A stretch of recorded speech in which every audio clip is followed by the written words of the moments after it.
In today's video, I'm going to teach you how to add an index column to a table in Tableau. Whether you're managing a large data set or aiming to display your data in a more structured format, adding an index column can significantly enhance the readability of your data. So let's dive into this step-by-step guide, and I'll walk you through the entire process. First, you'll want to open the Tableau Public app. If you haven't installed it yet, head over to the Tableau Public website and download the app from there. Once it's open and running, navigate to your worksheet. In this context, worksheet refers to the space where you can interact with your data, visualize it, and perform various analytics tasks. Now, within your worksheet, you'll see several sheets. Consider them as separate pages of a book where you've stored different parts of your analysis. Choose the specific sheet where you want to add an index column. Once you've made your selection, look toward the top right of the sheet for a little downward arrow. This button will offer you a variety of options. What you're looking for here is the Create Calculated Field function. Click it and a new window will pop up. In the Create Calculated Field window, you'll need to name your calculation. Let's call it SNO to denote the serial number. This name helps identify your new column and keeps your data organized. Once named, we need to define what this calculation will do. In Tableau, index is a function that retrieves the position of a row in your data. So, in the window, type in index, and then press OK. This small step automatically numbers your data rows,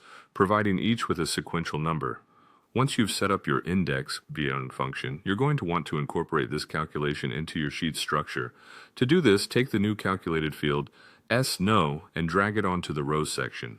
Here's where a classic table structure can be applied by you having rows as part of the analysis. You'll see the index numbers populate alongside your data. Next, we need to modify how this index displays by ensuring it's set to a discrete type. Right-click on the SNO field and choose the Discrete option. The number will now behave as a standalone fixed-value column, making it easier to read and understand in conjunction with your other variables.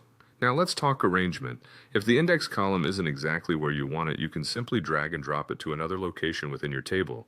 Position it wherever it best fits the flow of your data analysis. And there you have it. By following these steps, you've successfully added and configured an index column in Tableau, making your data easier to navigate and more informative. Your tables now have a clear sequence, which will be incredibly useful for presentations and detailed data reviews. Thank you for watching. Good luck with your data visualization endeavors.